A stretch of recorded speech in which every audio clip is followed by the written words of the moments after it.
You're getting over there, honey. Red light blinking. Go get your toy. Oh.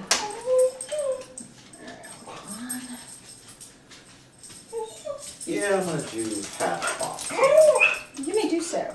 You have a toy. All right, hold on. Emergency measure. Okay. Get the good bone. Get the weekend bone. There we go. Go for it. Thanks, Mom. Thanks. He gets it once a weekend, so but it's loud. So It'll be fun. all right, You ready? I'm ready. Hi. Hey, Hello, everyone. Welcome once again to Editing Academy. I'm Darryl. I'm Laura. Laura, what is the year that we're here to talk about? And what are all the movies? And then, of course, what are we going to talk about in this one? Okay, we are going to talk about the 2014 Best Picture nominees for pictures that were released in 2013. The ones we're talking about today are American Hustle, Captain Phillips, Dallas Buyers Club, Gravity, Philomena, and I didn't write down the ones that we're not talking about today. Do you have them? Yep. Awesome. So the next one will be 12 Years a Slave, Her, Nebraska, and Wolf of Wall Street. Awesome.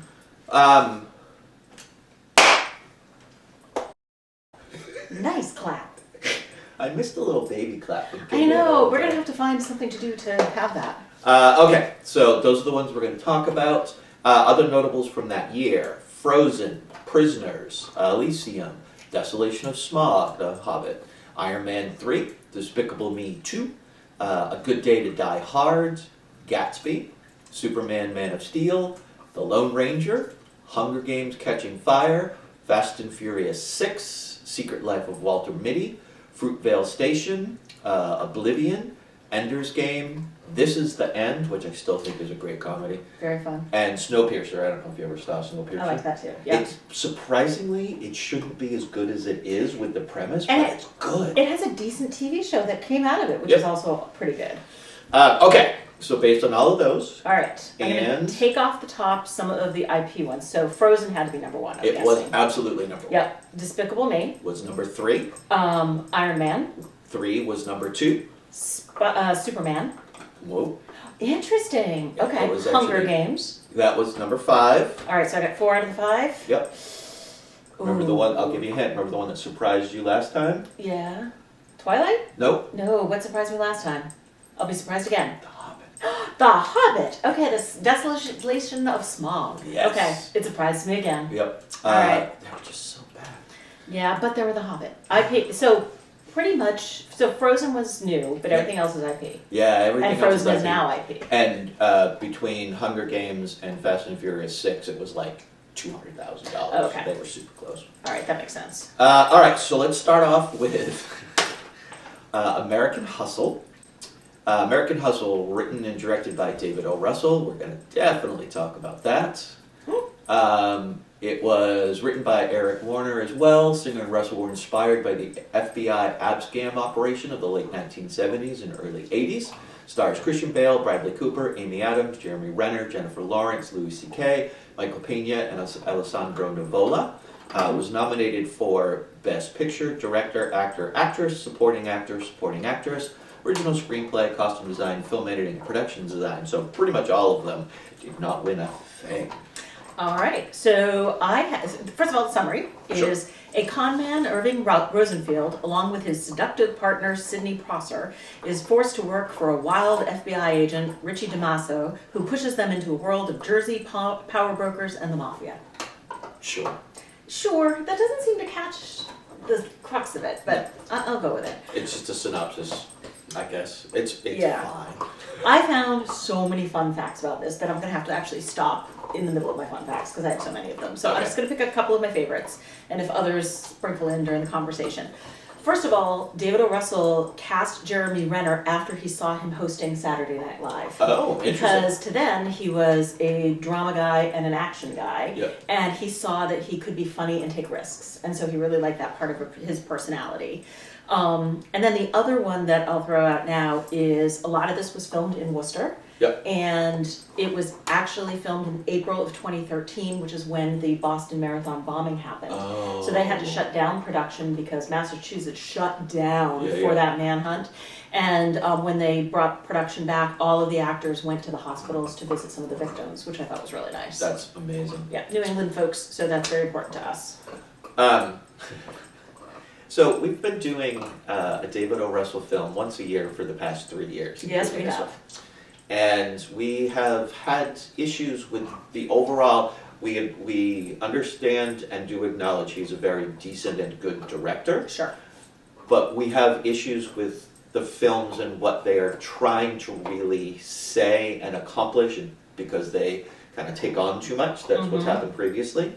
I remember really loving this film, and after a rewatch, I now can say I really don't love this film. Really? Okay, interesting. And I understood why I liked it so much in the beginning, and it's because of the performances in this. Yes. They carry it. The story, the base core story, I thought was really good, and it had its foundation throughout.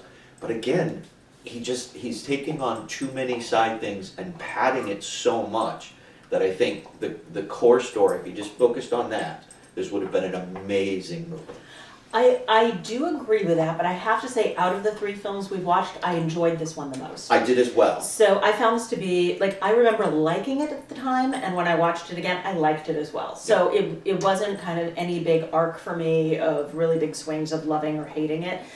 This is the one, too, that I think it got the tone at the beginning and held the tone throughout the movie. Like, I agree with you that it was all about the performances and the story wasn't really great, but the tone finally matched exactly what he was trying to do. Like the tone of the first scene of him trying to figure out the comb over that told you everything you needed to know about that guy. It was funny, it was sharp, it was just really smart, and then that followed through who that guy was all the way. Yeah. I agree that the tone was far stronger and more consistent throughout this one. It's just some of the little side plots that they do, particularly kind of the Jennifer Lawrence stuff. I was surprised, either give her more or just take that out entirely. It was kind of a distraction in the story, and I understand the necessity of it, particularly for the dinner scene. That's, I think, the only reason her character was there in the first place. But it just suffered like his 2 previous ones did. So the Jennifer Lawrence part bugged me 100% because, again, I love this actress. She's a very talented actress. We love Jennifer Lawrence. She was 23 when she filmed this movie, and she's got like a 10-year-old kid. This is the second movie where they have tried to age her up, and then a third movie he does. He again tries to age her up, in a couple of years from now, that we may or may not see. I can't remember. But she's a great actress. She didn't have anything to work with. She was not suited for this role at all. It needed to go to an older actress. Yep. And it makes you think that he has a blind spot when it comes to her. She is my muse, and I need her in my project, and I'm going to shoehorn her in even if she doesn't fit. I have seen her in interviews, and she's always been just very blunt in her interviews. Yep, She I doesn't. love her. She doesn't pull anything back. She's not like one of the actors or actresses who would just be like, "I'm not really going to talk about that." Like she will go off, and has been asked on multiple occasions what her relationship with him was, because very notoriously he's kind of mean to his actors and the people involved in the project. And she basically said, "He tried that with me. I wouldn't let him." Yeah. And good on her, but I think that might be one of the reasons why, is because she was able to establish, not only is she a great actress, but she's going to stand up and not let him be this prick, that may have been something that contributed. That would be my guess. I think the cart comes before the horse, though, because I think he has her on a pedestal as his muse, and therefore she can get away with that. Like, one of the other facts was Amy Adams cried every day on this set. She is not a person that I would take lightly. I mean, like, she is a very strong person in the interviews that I've seen as well, and I can see them both, going back on him, but one not being allowed to work in the way that she wants to, and the other one getting away with it because he has a different feelings. And I'm not talking about relationship feelings. I'm talking about truly a muse. Yeah. I get where you're going, and I can totally see that. whichever way it ends up being, I agree with you that he does kind of have a thing for it, not a romantic thing, Right. But But it takes you out of the movie. So back to the movie, I think that the Jennifer Lawrence of it all takes me out of the movie and what I'm watching, because she's just not the right fit for that. So the heart of this story is the relationship between the two who are the con artists, and then the story is basically following them and trying to get someone. They basically manipulate someone to create an illegal act. Yes. Who did not want to do it. Mm-hmm. So that in and of itself is amusing, and I thought that should have been explored a little bit more, because you do get a really good sense from Jeremy Renner that he is a good guy. He may occasionally bend a rule or two. I think he's doing what he thinks he needs to do for his community, and if he gets to pocket some money, then that's okay too. And he's not out to make himself rich. He's not really corrupt. And putting this person in that situation, it's kind of funny to me. I totally agree. I did like Bradley Cooper in this role too. Yeah, I thought he was very funny. So Christian Bale was talking to David O. Russell. This is something he later said in an interview, that he was talking to David O. Russell, who said, "Oh, kind of just improvise a scene." And they did. And he said, and apparently Christian Bale said to him, "Well, that just changes the plot. What just happened in this improvised scene?" And David O. Russell was like, "Yeah, I don't care about the plot. I care about the characters." So, which speaks exactly to what your point was, which was this was a kind of like fun romp of a movie that if somebody forced me to watch it again, I would, and I'd have a good time, but I would never seek out again. Yeah, I wouldn't, and this was the one that I was hoping to be able to come back and be like, and this is where he starts to get really good, but I couldn't go there. It's not a bad movie, it's a well-directed movie. It's the best of the three for me. Yeah. I know you like The Fighter better, but... No, I like this one better. Oh, you do? Yeah, oh, okay. Yeah, it's the best of the three, and it has the best focus, to your point. So hopefully we'll get to the other one, the mop lady. I can't remember what that was called. Joy. Joy, yes, yeah. Because I do think he gets tighter and better as they move along. Anyway, I have nothing else for this movie. The only other thing I want to say about the movie is Amy Adams does not get enough credit for this, because her accent made me insane through the movie, the way it kept changing, and that was her purposely changing, because she was putting on this accent, taking it off, and it was a fake accent, and like the way she had to be in the head of her character to know or forget to speak in a certain way, looked very easy, and it wasn't, I bet. Yeah, I think she often gets overlooked because of the people that she works with, and that shouldn't happen, because she's phenomenal. I don't think I've ever seen her in something where I didn't enjoy her performance or I felt she was miscast. Yeah, I agree. All right, moving on to Captain Phillips. Let's do it. Okay, so we'll get back into the end of whether this should be in there. Okay. Captain Phillips, directed by Paul Greengrass, sorry. Based on the 2009 Maersk, Alabama hijacking. Stars, essentially, there's a ton of people in this movie, but it's basically just two, Tom Hanks and Barkhad Abdi, A-B-D-I, so I apologize if I mispronounced that. Nominated for Best Picture, Supporting Actor, Adapted Screenplay, Film Editing, Sound Editing, and Sound Mixing, and again, did not win anything. All right, so this is the true story of Captain Richard Phillips and the 2009 hijacking by Somali pirates of the U.S.-flagged MV Maersk, Alabama. It's the first American cargo ship to be hijacked in 200 years. So a couple of things. First of all, most of the cast of Somalis were hired from an open casting call in Minnesota, because there is such a huge Somali community there. So, as there is here? Yeah, that's true. Now there is. I wonder if there was at that time. It seems about the same time that we had one, that folks started coming here.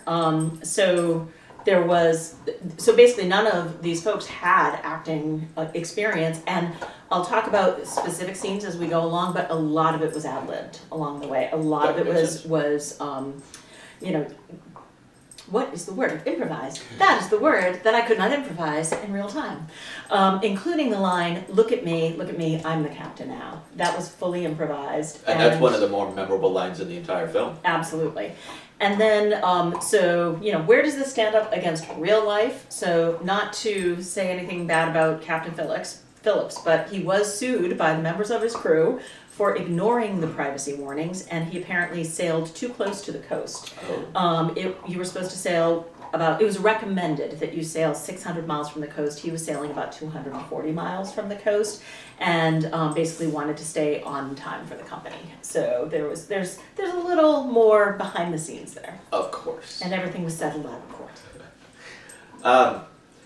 All right. This is I won't say it's the start because it was kind of there before, but this is really heavily into, and we see it a lot after, the Tom Hanks as a star of a movie, pretty much unknowns or nobody even else around. Wilson. Yeah. And also, I don't know if you saw the one in the future where it's basically just him and a robot. I have not seen that one, but I know what you're talking about. Yeah. And you know, everybody loves Tom Hanks. He's America's dad, all that good kind of stuff. But certain movies, he's a phenomenal actor. I'm not taking that away from him. But certain movies that he has done, and I'm going to put this one in that mix, I think he just needed to be able to work with some people who he could bounce off. Because I always think he's better. Saving Private Ryan, one of his best roles. And he had seasoned people around that he could work off and with, as opposed to all of the scenes. The most memorable scenes in this are when he's by himself. Like even, you know, the gunfights and running around the ship and all that. But the most memorable scenes are at the end when he's basically in by the hospital bay. Yeah. And we'll get to that because that's an amazing scene. Yeah. But there wasn't enough of that, I think, in this and the movies he does later, where because it's just such the Tom Hanks show. I think the film overall suffers. That's interesting. I agree with what you're saying, and also Catherine Keener, who plays his wife. Yep. They filmed more scenes with her, and they just cut her completely out of the movie, except for that first scene when she's basically going to the airport with him. And that doesn't surprise me at all. I wouldn't have thought about it until your comments as to kind of what you're making now. I liked the movie. I think that one of the things that it has as a strength is it's very much like Argo, in that we know what's going to happen because it happened in real life, and we know what's going to happen because we've seen the movie before, but it still kept up some tension. Yeah. But it was far overlong. Yes. And there were too many scenes that were replicas of other scenes. I felt like that we were kind of retreading the same thing over and over again. The film, and I enjoy this movie. Yeah. I'm not taking that away from it. Yeah. The film, we'll talk about a couple positives. I think it does a really good job of giving you the sense and size of the ship itself. Number one. Number two, they kind of went out of their way, and I think it was a good thing to do, but to show how just like a life raft of people with a couple guns could take over this entire ship. Yeah. And because that would be one of the first questions, like, How does that happen? Why don't you have a gun on board? Shoot them. And so they go out of their way to show you the water tanks and have a couple scenes. And that they can't be armed. Correct. International waters. Yep. Yeah. So it does a really good job of explaining the how and why of this. Agree. And also exploring the ship.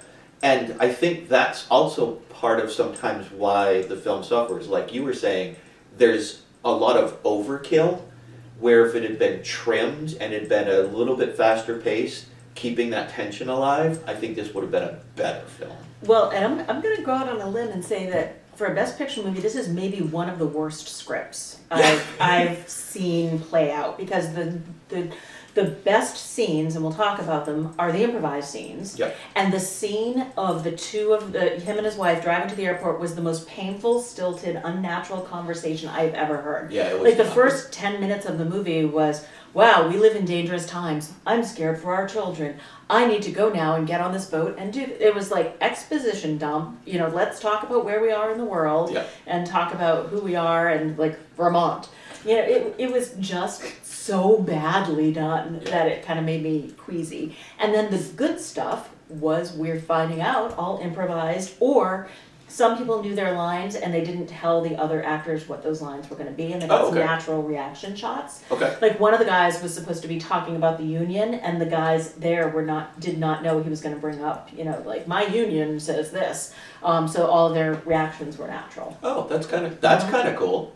And if we can talk about the hospital bay scene, because first of all, I will say that's where Tom Hanks shines. Absolutely. That is the best depiction of trauma. I have a true trauma that I've ever seen on, kind of on film. And also the woman who was there with him was a true Navy corpsman. I got that feeling. And they said basically to her, go in and treat this trauma victim. So none of it was scripted. Neither her comments, she was treating him as an actual patient, Yep. and his responses were all improvised as well. That is by far the best scene in the entire thing. What you watch him go through when you're right, because at first he's doing the I'm fine, I'm fine, and then you just slowly see him fight it. You see him fight against that, and then break. And you can also see he's not really there. He's not clocking or tracking what she's saying, what the questions are. He can't he can't do it. He can't make conversation with her. And this is again just massive compliments to Tom and how well he can act. The other scene where I think he does a beautiful job is when they're actually in the pod and they all get shot and killed. Yes. And they cut to him. It's two things are on his face: absolute despair and horror, but also such relief. Yes. And that is hard, man. That is hard, and you saw them both. You're absolutely right. And without words. Yeah.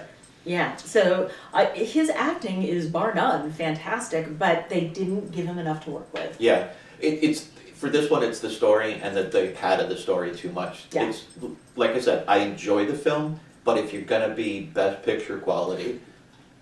Yeah, well, we've talked about there's lots of films we enjoy, but if we're sitting here being critical of is it a best picture, is it a best picture nominee, it had some faults. Yeah. All right, moving on to Dallas Buyers. Let's do it. Dallas Buyers Club, written by Craig Borton and Melissa Wallach, directed by Jean-Marc Vallée, starring Matthew McConaughey, Jennifer Garner, and Jared Leto. There are other people, but they're the principals. Nominated for Picture, Actor, Supporting Actor for Leto.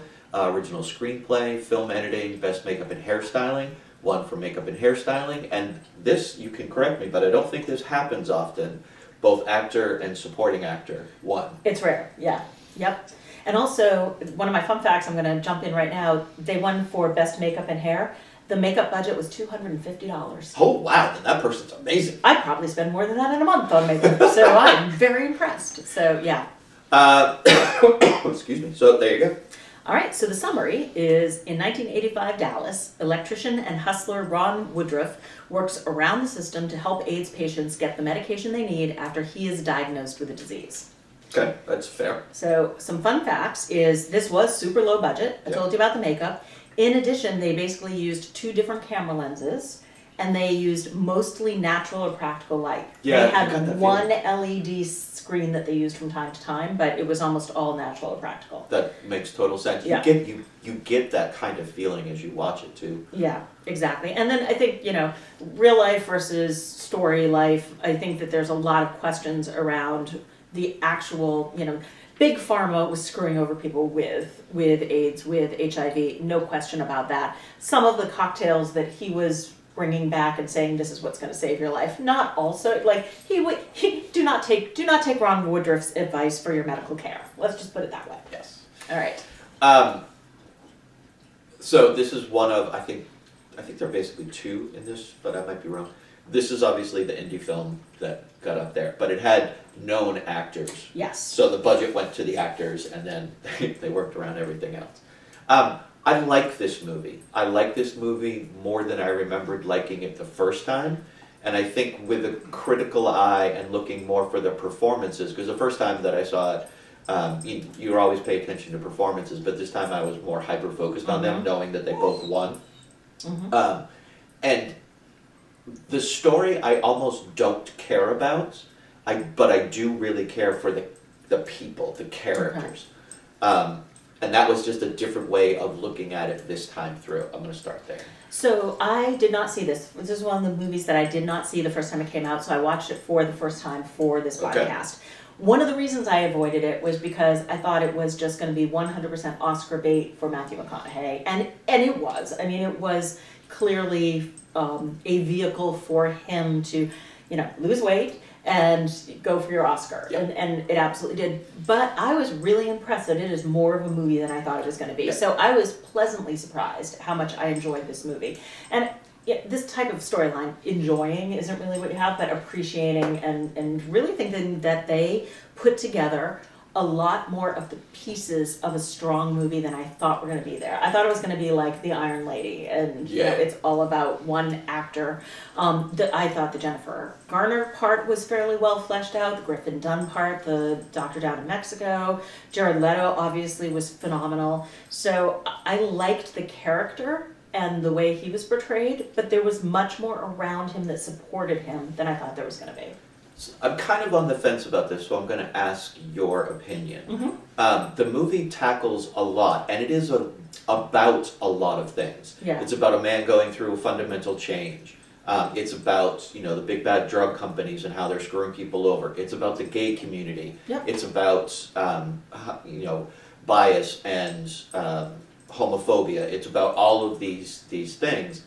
And I just wonder if sometimes, because it was tackling so much, that it spent a little bit too much time on one thing, rather than have that be a supporting thing to help push the story forward. It was maybe just a little bit too much focus. I'm on the fence, that's why I asked. No, I agree with you, because I kind of, my takeaway of this is, what was the point of this movie? Exactly. Is this a movie to showcase just, you know, a point in time, an artifact of the AIDS crisis, an artifact of how people were making do when their government was not supporting them, when the health system was not supporting them, and how people got along?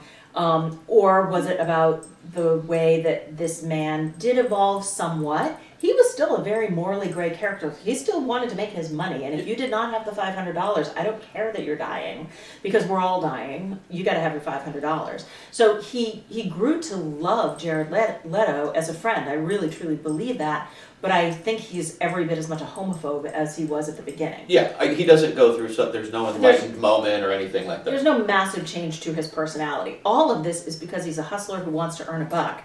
And he has a short lifespan now in which to do it, and it's making him sad. He's not doing this for the gay community. He's doing this because he envisions himself as an entrepreneur, and this is the current thing that's in front of him that he can make money off. Exactly. And I kind of liked that, in that he wasn't a white hat wearing good guy, but he wasn't a black hat wearing bad guy. He was very morally gray, which I find very interesting in characters. And also, you know, I kind of loved when he found a woman who was HIV positive and straight, and they went to town. He's like, he was a man who loved women, and yet I love that he did stop sleeping with women when he found out his status. That was the best moral high ground that I saw him show in this movie. Yep.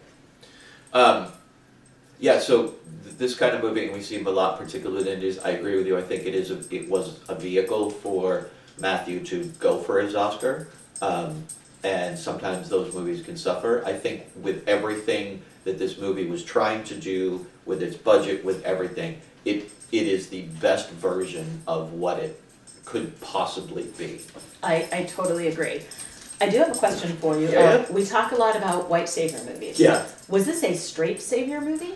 In that we couldn't tell this story through the gay community, where 99% of the people were dying? It had to be a straight white guy? I understand what you're saying. I think in order for this movie to get made, number one, and in order for a larger audience to be interested in it, you needed the hook in the end. And the hook in the end was it was a straight homophobic man who had this. Yeah. I don't think now, I think it would be a completely different side of it. You could tell the same story but a different side.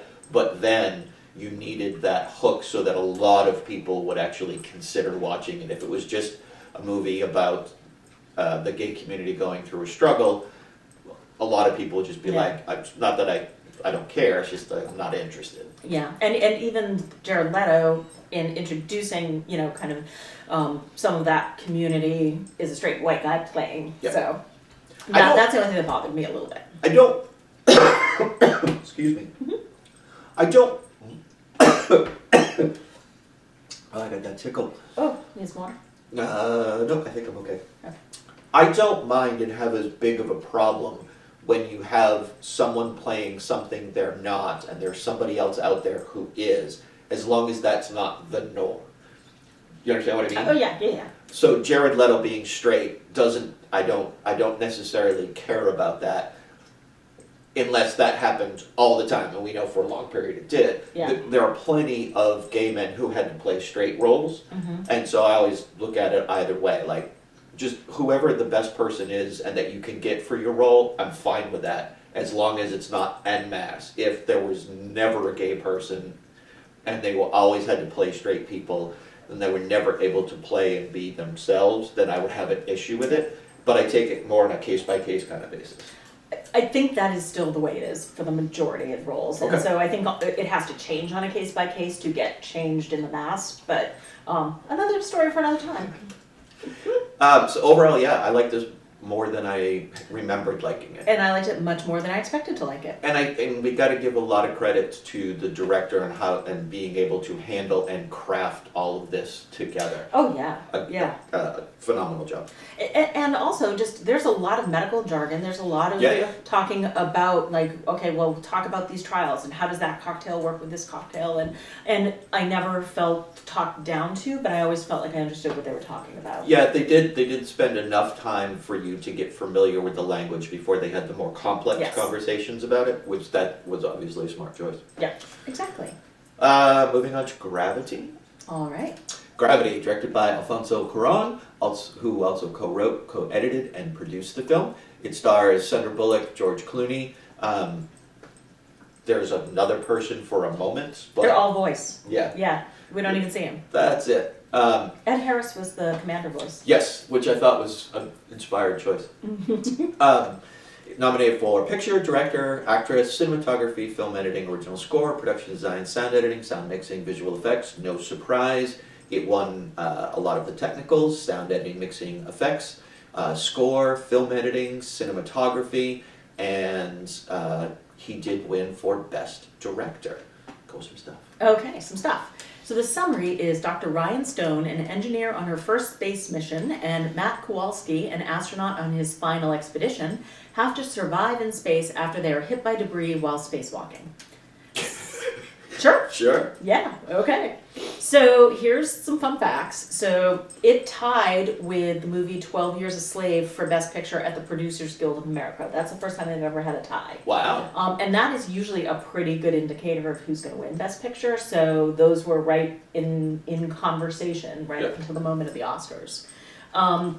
Angelina Jolie was supposed to be in the lead role, but because it took 4 years from inception of the script to filming to getting it out there, you know, she had other things happening. One of the reasons it took the 4 years was some of the technology had to catch up, and a lot of it was created by our friend James Cameron. Yep. So they created brand new cameras to be Yes. able to film a lot of these scenes. Yep, exactly. You know, a lot of it's CGI, but this was designed to be seen in 3D, and if you didn't see it in 3D, man, did you miss out. I bet it was amazing. Just all the stuff. Overall. Any other fun facts? That's as fun as I get. Okay. Yeah, that's as much fun as I had.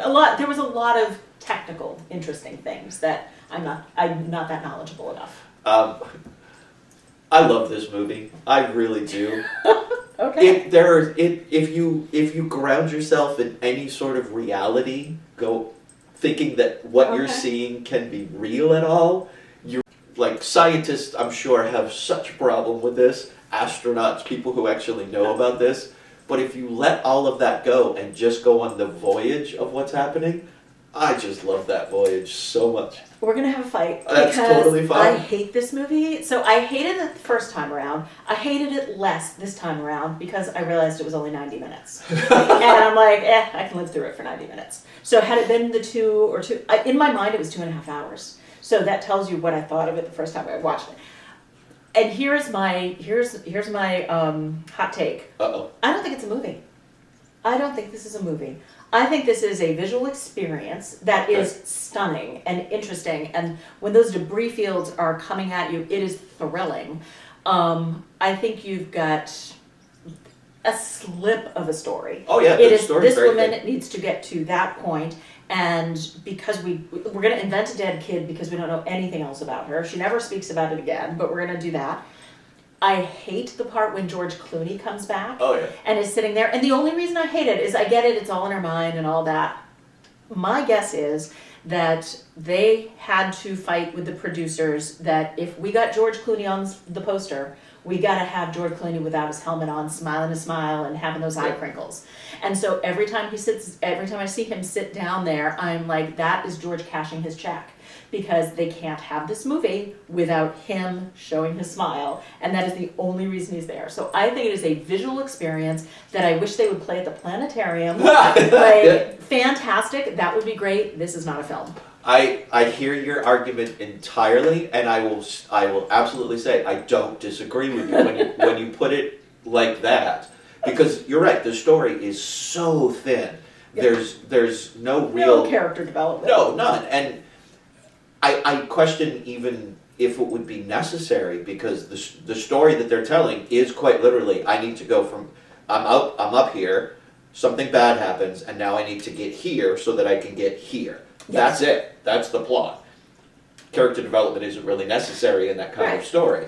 But I just let all of that go and just be like, this is so much fun. But we've seen slips of movies that are fantastic before. Like we've seen True Grit.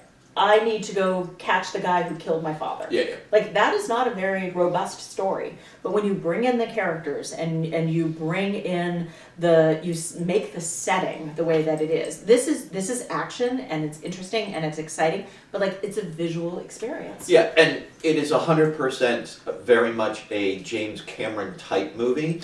Mm-hmm. Where you're very shallow on plot and character development, and it's all about visuals and getting you through the glorious things that we can now do with cameras and technology. That is 100%. That's what it's about. Yeah, yes. That is 100% why this movie exists on the planet, and still I don't care. I do not fight him getting Best Director. Like I agree with you. It's like what he did there was magic. What he was able to create. But when you're looking at Best Picture, I don't get all of the things that everything visual they should have been nominated for, not the whole thing. It's the same argument that I made when Avatar was nominated. Yes. I understand why, because it was so groundbreaking when it came out, just like this film was so groundbreaking when it came out. But I agree, this movie does not deserve to be nominated for Best Picture at all. Yep. You heard, have you seen the Golden Globes joke that Amy Poehler and what's her name, Tina Fey made about this movie? No. So basically what they said is Gravity. It's the movie where George Clooney would rather drift off in space and die than spend another minute with a woman his own age. Right? That's a good one. So that's my favorite. That is one of my favorite jokes of all time. They both did great. They both did terrific with what they had to do. Love Sandra Bullock. Yeah. Again, it's just fun. I'm sorry. My note is I like this movie far more than I should. I acknowledge everything and every problem with it, and I still have fun. My favorite line in the entire movie is such a cheesy line, but it works and it makes me giggle every time. After going through like the third or fourth debris field going by, she finally is able to like latch onto something. She's just like, I hate space. That was very funny. I did like that. It's so cheesy, but in that moment, it completely works. And that's one of the reasons why I love this movie, is because that's the level of enjoyment I get out of it. That's awesome. Yeah, I wrote down visual experience more than a movie, very simple premise, threw in a dead kid to give her a backstory. So there we go. Fair enough. All right. That's all I have, really. Okay, same here. All right, let's move on to Philomena, directed by Stephen Frears, based on the 2009 book The Lost Child of Philomena Lee by journalist Martin Sixsmith. Stars Judi Dench, Steve Coogan, Michelle Fairley, Barbara Jefford, and Anna Maxwell Martin, and Mare Winningham. Nominated for Best Picture, Actress, Adapted Screenplay, Original Score. Did not win anything. Okay, so the summary is, we have a guest. A world where a politician journalist picks up the story of a woman's search for her son, who was taken away from her decades ago after she became pregnant and was forced to live in a convent. It's accurate. Yeah, sure.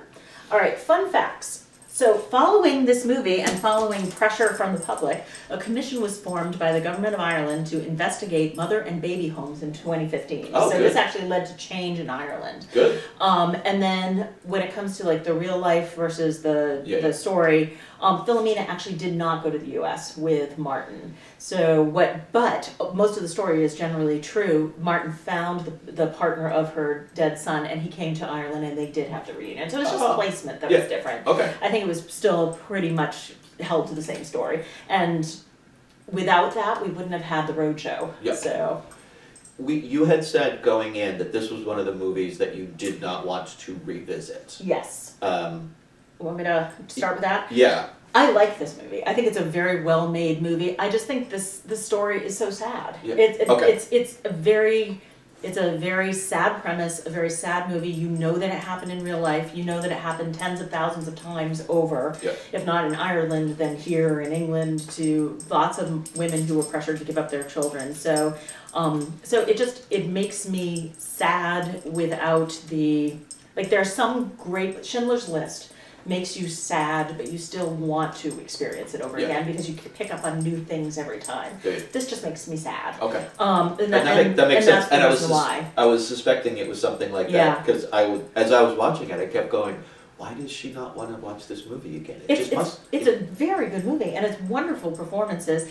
And more than anything, it makes me want to read the book. Oh, yeah. Because I'll get to that in my comments, but I just think there's so much to this story that we did not see. Of course. So, what is your reaction? This is a quiet little movie, but even in being such a quiet little movie, it's very loud. Do you know what I mean? Interesting, yes. That was the sense that I got from it. The moments that happen are very soft, quiet moments, and then there are these big moments. But they're not like, it's not like explosions big, but there are these big moments that happen. So you kind of go on the emotional roller coaster just because of how all of these moments are presented to you. It's like the moment when we see her son in the movie in front of the convent. Yep. That's a huge moment. Yep. But it's quiet. Yep. That's a great observation. Here's my big thing. Okay. Steve Coogan. Yes. Not a fan. Really? Okay. Never liked him. He's in one thing that I think is awesome, which is Tristan Shady, A Cock and Bull Story. I don't know if you ever saw it. It's basically like a farce of the French during, I think, Napoleonic times, if I remember that correctly. You know, everybody's in period costumes and things, and it's awesome. Aside from that, every time, I don't dislike him. I'm just not a fan. I don't think he has depth. I think he's just constantly playing himself. I see him. I haven't seen him that much in things, so maybe I'm not aware of how he normally plays. Because I saw Martin as a pretty one-note guy, and so I think that's why, in my mind, that's why he was playing that. Is that he was kind of very, this is my world, and I'm not moved by anything. I'm not excited by anything. I don't see the small things that Philomena says and get delighted by them in the way that she does. I just live my life at a monotone pace. So maybe that's why I liked it, because I haven't seen as much with him in it. And if that... Maybe it's a Tobey Maguire thing, is if he's playing the same note every time. If that's the intent, then he did exactly what was necessary for the movie. And maybe I'm bringing a little bit of projection and bias towards it, because I think his character had moments where emotion would have been helpful to the film. Mm-hmm. In the beginning, we understand what happens, and he's just kind of, he's obviously hurt by it, but he's just kind of brushing it off, and so that all plays the same. Mm-hmm. And that plays the same as when he learns that Philomena's son is actually dead. It's the same. Mm-hmm. And if his character is supposed to be just this person going through, fine. But I would have liked to see a variance between those two things. Okay, see, I saw him be more moved by the death than he was at the beginning. Like, I saw a little bit of progression. Okay. Because they had just had the conversation where he was kind of being mean to the waiter, or to the waitress, and she called him on it, and so then you do see a little bit more emotion. But yeah, he's not an emotive guy, is the way I got it. Whereas Dame Judi Dench. Amazing as always. Amazing as always. One of the things, and it's tricky for a lot of people to pull off, but she, in different moments, acts so very differently, but is entirely herself. I'll give you some examples of what I'm talking about. when she is so fascinated by something, and she's obviously not thinking things through, she's well-intended, when she's talking to the Indian gentleman Yes. who's making the breakfast, and she's referring it back, well, you know, or sorry, the Mexican fellow when they're in America, and she's kind of saying some racist things, Yes. not meaning to. She's genuinely interested and happy to be talking to this person, but so she's able to play that kind of oblivion, being Yeah. well-intended, but also you flip to the numerous times throughout this where someone either starts to hint or says directly that you gave up your child, and you just see very quickly she shuts that down. I did not lose my child, my child was taken from me, and I've been looking for him for years. And those two variants, and to be able to go from one quick scene to the other, Yes. amazing. I completely agree, and I looked at it as she's an innocent, Mhm. and she is unworldly, and she hasn't had a lot of experiences outside of her own community, but she's also not dumb. She's a nurse, she's Yep. smart, and I was actually thinking the same interaction that she had at the buffet with the Mexican man, and the multiple times that they talked to her about her son being gay, and clearly they're kind of dancing around it. She's like, oh yes, I always thought he was a homosexual from the time he was a small child, and then said, you know, oh yes, you know, this lovely girl was his beard, but he was, you know, Pete was his partner, and did Pete love him and just wanted to know about their life together, Yep. and went immediately to, yeah, that's all fine, that's all good, and I'm fine with that, and I know how the world works, but look, there's a mint on my pillow, and isn't that delightful? And I loved that dichotomy too. Yeah. Her character is the thing that kind of keeps you engaged in this very depressing story. I think if she had been written differently, if it was more of a determined kind of thing, I mean, she is very determined, but if you didn't have that other side that is constantly surprised by things in Yes. the world, this movie would not work because you would be so emotionally drained so quickly. Well, and I think it's what she says is, I don't want to be angry. That's why she has to forgive people, and that's why she has to let go of the people who have done her wrong in her life. The thing that bothered me about this movie, like at a critical piece, is we see a lot of movies where they try to do too much, and I feel like this movie tried to do too little. It introduced a lot of ideas. It introduced ideas of faith and the Catholic Church and all of these things, but it never really went down that road. It talked about, you know, like... It introduced, it didn't explore. Yes, exactly. Like they alluded to the unhappy childhood that Michael and Mary had, but it didn't talk about why that was, other than, you know, the father was a harsh man. Well, how did that make him a closeted homosexual, and how did that play into, like, what was his thoughts of the Reagan administration and the AIDS crisis, and how you were approaching that? It's talked about them. That's why I want to read the book. I bet there's a lot more in there that should have been in this movie. I 100% agree with you, and until you stated it out loud, there was. I really like this movie. I do firmly believe it deserves to be nominated. Mm-hmm. But I had something in the back of my head, but I was like, but it's not quite perfect. And Yes. that's exactly why. You're correct. It does take on too little, and it doesn't need to, we both have stated, I think, that we prefer movies where they don't really take a stance, but Sure. they introduce and explore an idea. And I think there were multiple moments where just a couple quick scenes, they don't have to be long, just sporadically throughout and when necessary, would have made this a fuller, richer film. Well, and I might have missed a piece, but like when she went into the confessional, because she said, I need to confess my sins. She went into the confessional and she started to cry, and she never really confessed.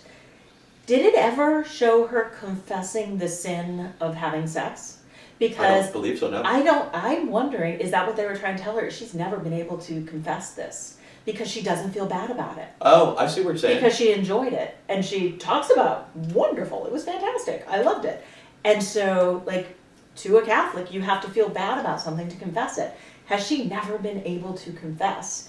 And I don't know. Is it just something I'm seeing in this movie because Catholic college, you know, like grew up Catholic guilt? Or is it something they were trying to tell us, is that she feels guilt that she's never been able to confess this? I don't know, and that's a very good question. I want to know. I honestly don't know. The book will probably tell you. It might, and I would like to read this book. So yeah, I don't. I knew I had seen this before, but I don't remember it. or I didn't remember before I watched Mhm. it. So I was very pleasantly surprised at how well this was. Again, Yep. Steve is fine, he's fine, but I was very pleasantly surprised. Excellent. All right, so let's see. I'll just ask, are there any that you would actually move forward from in this group? I think Philomena was worth nominating. I Okay. agree. I think Gravity was worth nominating for all of the technical awards. Yeah. I didn't see it as a Best Picture nominee. How Neither about you? did I. Okay. Dallas Buyers Club, I could get there as a little indie movie. Yep. How about you? Yep, I could definitely I could get there as well. I don't know about Captain Phillips. I'm torn. No, I said my All vote right. is no. All right, I'm good with no because I'm totally on the edge, and I don't think American Hustle deserved it either. I don't either. So I think Dallas Buyers Club and Philomena Well, are the it's ones the- I would move forward. The two small. The two indies. The two Yep. small movies. All right, there you go. Interesting. We're moving 2 forward. Tune in next time, part 2, and we'll talk about it. Thank See ya. you. Bye.